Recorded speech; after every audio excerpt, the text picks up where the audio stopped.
My dad chose my cruel stepmom over me for years. When I refused to invite her to my wedding, he tried to destroy my reputation. I'm Lana, 28F, and I'm getting married next spring to my fiancé, Alex, 30M. My life has been a roller coaster, and I need to share my story and ask for advice about my upcoming wedding. My childhood was pretty normal until I was 10. Mom and Dad were happily married, and I was their only child.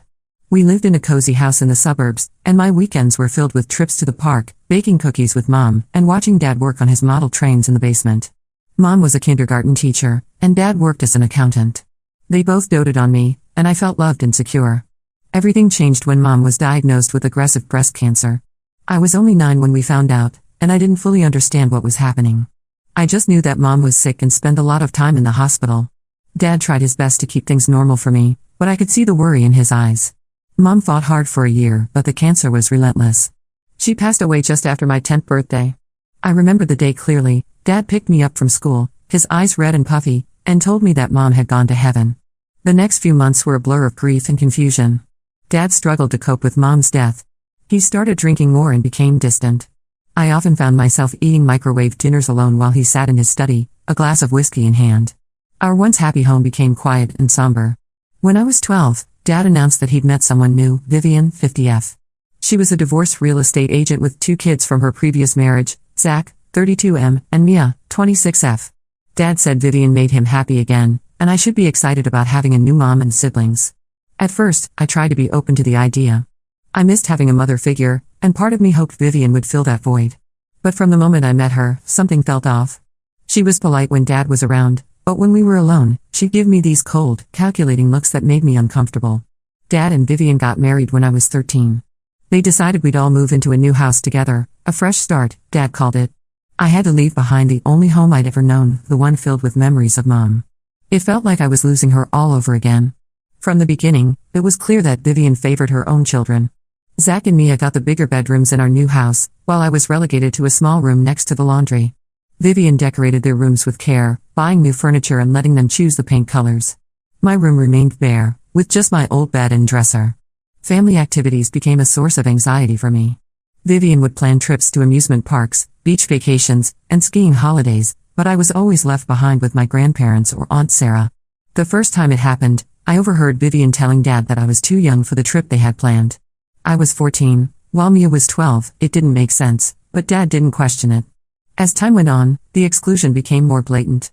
Vivian would discuss vacation plans right in front of me, not even pretending to include me anymore. When I asked Dad why I couldn't go, he'd make excuses about not having enough money for everyone or saying I'd be bored with grown-up activities. But I'd see pictures later of Zach and Mia having fun at water parks or ski resorts. Birthdays and holidays were especially tough. While Zach and Mia received expensive gifts like the latest gaming consoles or designer clothes, I'd get nothing or just small, impersonal items like generic gift cards. One Christmas, I received a pack of socks while Mia got a brand new iPhone. When I was 15, I overheard Vivian telling Dad that buying me presents was a waste of money since I wasn't really part of the family. Dad weakly protested, but ultimately did nothing. School became another battleground. Vivian refused to buy me new school supplies or clothes, saying I should learn the value of money. I started babysitting and doing odd jobs around the neighborhood from the age of 14 just to afford basic necessities. Meanwhile, Mia got a new wardrobe every season and the latest gadgets. Zach, who was in college by then, had a car bought for him and his tuition fully paid. The worst part was the constant emotional abuse. Vivian never missed an opportunity to belittle me. She'd criticize my appearance, saying things like, "No wonder you don't have a boyfriend, who'd want to date such a plain Jane?" Or "You should really try to lose some weight, honey. No one likes a chubby girl." She'd compare me unfavorably to Mia, who was naturally slim and outgoing. Vivian would also make snide comments about my intelligence. If I brought home a B on a test, she'd say, "Well, I guess you're just not as smart as your mother." What a shame. She told me that my mom would be disappointed in me and that I was a burden to everyone. These words cut deep, especially since I had few memories of my mom to counter these claims. Zach and Mia, following Vivian's lead, joined in the emotional torment. They'd mock me at dinner, making jokes about my clothes or my lack of friends.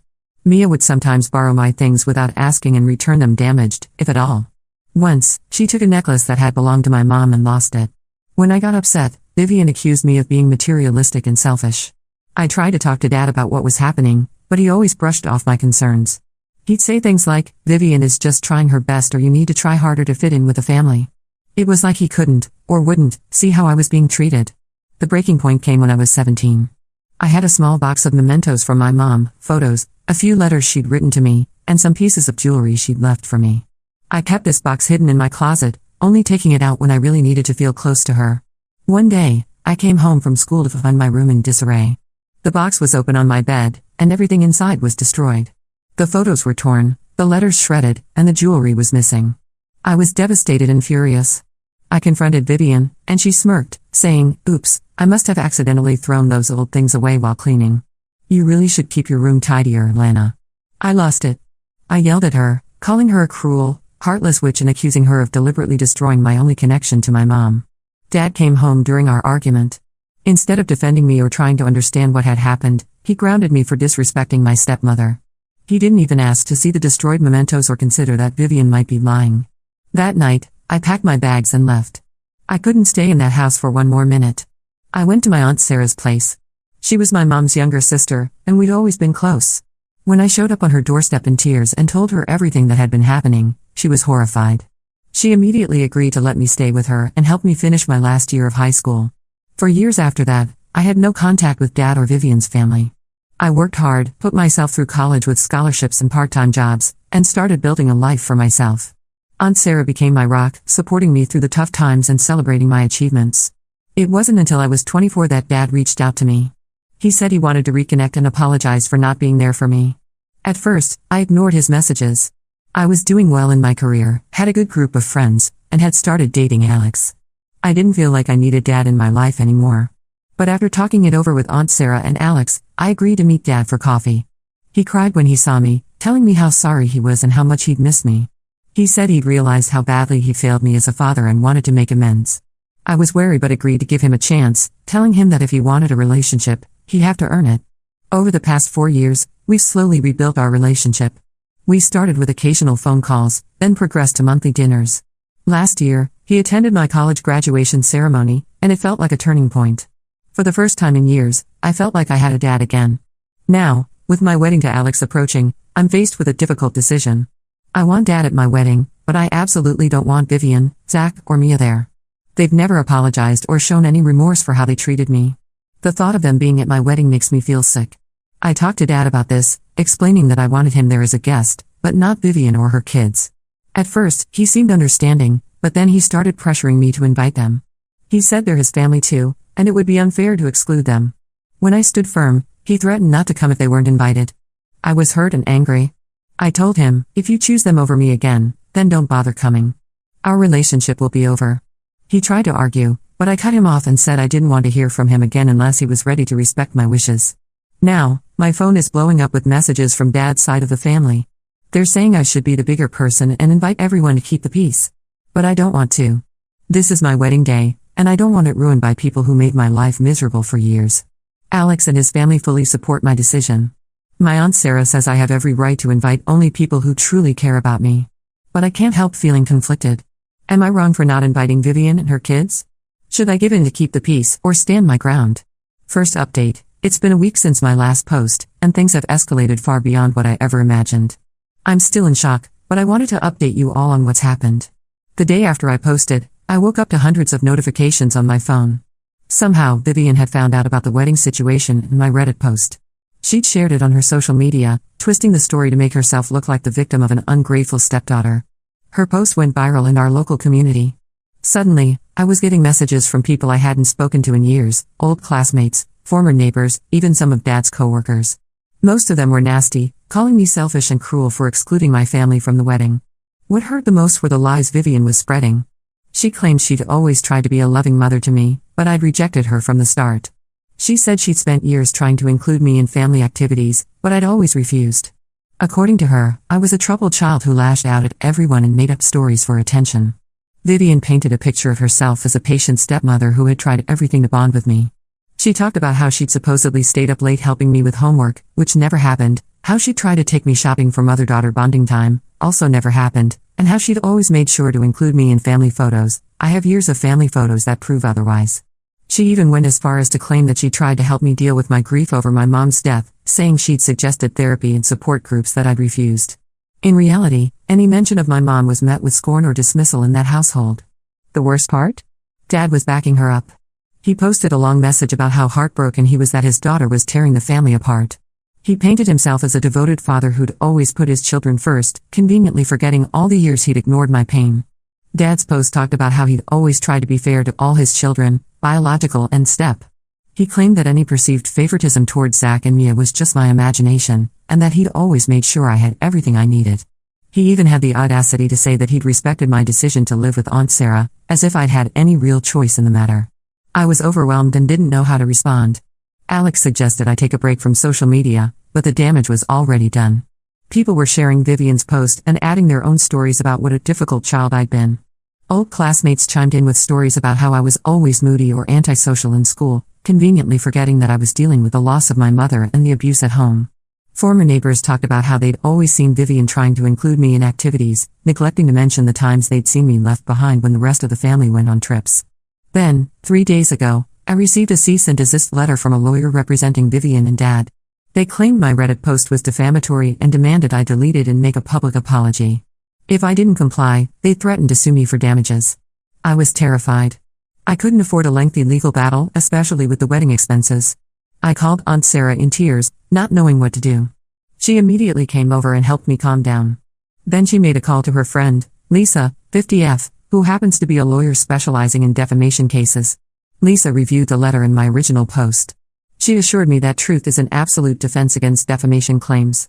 She also pointed out that I hadn't named anyone in my post, so it would be hard for them to prove it was about them specifically. With Lisa's help, I drafted a response to their lawyer. We stated that I stood by everything in my post, and if they pursued legal action, I was prepared to provide evidence of the abuse I'd suffered, including testimonies from teachers and neighbors who'd witnessed it. Yesterday, I received another bombshell. My cousin Jake, 25M, reached out to me. He's Dad's nephew, and we were close as kids before Vivian came into the picture. Jake said he'd seen Vivian's post and knew it was all lies. He revealed that when we were teenagers, he caught Vivian badmouthing me to other family members at a reunion. He'd always felt guilty for not speaking up then, but now he wanted to help. Jake shared a memory from when I was 15. There was a big family reunion, and I wasn't there because Vivian had told everyone I was too busy with a school project to attend. In reality, I hadn't even been told about the reunion. Jake overheard Vivian telling some aunts that I was a problem child who was tearing the family apart with my attention-seeking behavior. Jake offered to make a public post corroborating my story. He said he'd witnessed how Vivian treated me on several occasions and was willing to go on record about it. I was touched by his support but worried about the backlash he might face. As of now, I'm waiting to see how Vivian and Dad will respond to my lawyer's letter. Alex and I have decided to postpone making any wedding decisions until this blows over. We're considering having a small destination wedding instead, with just our closest friends and supportive family members. I'm still processing everything that's happened. The public shaming and threats have been overwhelming, but I'm trying to stay strong. Aunt Sarah, Alex, and his family have been incredibly supportive. They keep reminding me that I'm not alone in this. I'll update again when I have more information. Thank you all for your advice and support. It means more than you know. Second update. It's been a month since my last update, and a lot has changed. I'm still trying to wrap my head around everything that's happened, but I wanted to share the latest developments with you all. First, the good news, Vivian and Dad backed down after receiving our lawyer's response. Lisa thinks they realized they didn't have a strong case and were bluffing with their legal threats. They've gone silent on social media, and the wave of public shaming has mostly died down. Jake did end up making a public post supporting me. He shared specific instances of Vivian's mistreatment that he'd witnessed, including the time he overheard her convincing Dad not to pay for my school trip while simultaneously planning an expensive vacation for Zach and Mia. His post caused quite a stir in the family, with several relatives reaching out to apologize for not seeing what was happening when I was younger. Jake's post also included a story from when I was 16. There was a family Christmas party at my grandparents' house, and Vivian had told everyone I couldn't come because I was sick. In reality, she'd never told me about the party. Jake had stopped by our house to drop off a present for me and found me alone, perfectly healthy, while the rest of the family was at the party. When he asked why I wasn't there, I broke down and told him everything. He felt guilty for years for not speaking up then. Now, for the unexpected turn of events. About 2 weeks ago, I received a message from Mia, my stepsister. She asked if we could meet in person to talk. After discussing it with Alex and Aunt Sarah, I agreed to meet her in a public cafe. When I saw Mia, I hardly recognized her. The confident, sneering girl I remembered looked small and nervous. As soon as we sat down, she burst into tears and started apologizing. Between sobs, she told me a story that shocked me to my core. Apparently, Vivian had been manipulating all of us for years. She told Mia and Zach that I hated them and was trying to turn Dad against them. She convinced them that the only way to protect their place in the family was to push me out. Mia said she'd always felt guilty about how they treated me, but Vivian would punish her if she showed me any kindness. Mia revealed that Vivian had a history of this behavior. She'd done something similar with their father's children from a previous marriage, which was why they had no contact with their older half-siblings. Mia had recently reconnected with her half-sister and learned the truth about their shared history with Vivian. She told me about incidents I'd forgotten or never knew about. Like the time when I was 14 and had won a school art competition. Mia had wanted to congratulate me, but Vivian told her I was gloating about my win and trying to make Mia feel bad about her own lack of artistic talent. Or the time when Mia had found my destroyed mementos from my mom in the trash and Vivian had convinced her I'd done it myself in a fit of rage. I was stunned. While this didn't excuse Mia's behavior, it certainly explained a lot. She told me she's been in therapy for the past year, working through the emotional abuse she'd suffered at Vivian's hands. She didn't expect forgiveness but wanted me to know the truth. As for Zach and Dad, Mia said they're still under Vivian's influence. Zach refuses to believe anything negative about his mother and Dad. Well, Mia thinks he's too afraid of being alone to stand up to Vivian. This conversation with Mia has left me with mixed emotions. On one hand, I'm angry that it took her this long to reach out. On the other, I understand the courage it must have taken to break away from Vivian's control and face me. Alex and I have decided to go ahead with our original wedding plans. We're not inviting Vivian, Zach, or Dad, but we've left the door open for Mia to attend if she continues to show genuine remorse and a desire to make amends. Aunt Sarah has been my rock through all of this. She's walking me down the aisle, and we've planned a special tribute to my mom during the ceremony. We're going to have a locket with Mom's picture in my bouquet, and we've chosen her favorite flowers for the centerpieces. As for Dad, I've realized that I can't keep hoping he'll change. His actions have shown where his priorities lie, and I need to accept that and move on. It hurts, but I'm focusing on the family I've chosen, Alex, his parents, Aunt Sarah, and the friends who've stood by me. The wedding is in 3 months, and for the first time, I'm excited about it without any reservations. I feel like I'm finally closing a painful chapter of my life and starting a new one with people who truly love and support me. Thank you all for your advice and support throughout this journey. I'll post one final update after the wedding to let you know how it all turned out. Third update. Hello everyone, it's been 6 months since my last update, and as promised, I'm here to share how everything turned out. The wedding was absolutely beautiful. We had a small ceremony in a picturesque garden, surrounded by our closest friends and family. Aunt Sarah walked me down the aisle, and there wasn't a dry eye when we did the tribute to my mom. We had a photo of her on a special chair in the front row, with her favorite flowers. It felt like she was there with us. Mia did attend the wedding. In the months leading up to it, she continued to show genuine remorse and made efforts to make amends. She even helped with some of the wedding preparations. While we're not best friends, we're slowly building a positive relationship. On the wedding day, she gave me a heartfelt card and a locket that had belonged to her grandmother, a touching gesture to replace the one I'd lost years ago. The day wasn't without drama, though. About an hour before the ceremony, one of our guests spotted Dad lurking near the venue. Apparently, he'd found out the details from a loose-lipped relative. Thankfully, Alex's brothers quickly and quietly escorted him away before I even knew he was there. They told me about it after the reception, and I'm grateful they handled it without disrupting our day. As for Vivian and Zach, we haven't heard anything from them since the legal threats fizzled out. From what Mia has told us, Vivian is furious that Mia attended the wedding and has been trying to turn the rest of the family against her. On a happier note, cousin Jake and I have become quite close. He's been a great support, and it's nice to have a positive male family figure in my life. He and his girlfriend have become good friends with Alex and me, and we often double date. Jake has been helping me reconnect with other family members who were kept away by Vivian's lies. Alex and I are settling into married life wonderfully. We've bought a small house in a new city, away from all the drama. I've started a new job that I love, and Alex has been promoted at his company. We're talking about starting a family of our own in a couple of years, and I'm excited about the chance to create the loving home I didn't have growing up. Looking back on everything that's happened, I can hardly believe how much has changed in a year. While part of me is sad that I don't have the relationship with Dad that I always wanted, I'm at peace with it. I've realized that family isn't just about blood, it's about the people who love and support you unconditionally. Aunt Sarah continues to be a huge part of our lives. She's like a mother to me, and Alex adores her too. We have dinner with her every Sunday, carrying on a tradition that she started when I first came to live with her as a teenager. As for Mia, we're taking things slow. We meet for coffee once a month and are slowly getting to know each other as adults, without Vivian's influence poisoning our relationship. It's not always easy, but I think we're both committed to trying. Thank you all for your support throughout this journey. Your advice and kind words helped me stay strong during some of the toughest moments. I'm closing this chapter of my life with a heart full of gratitude and hope for the future.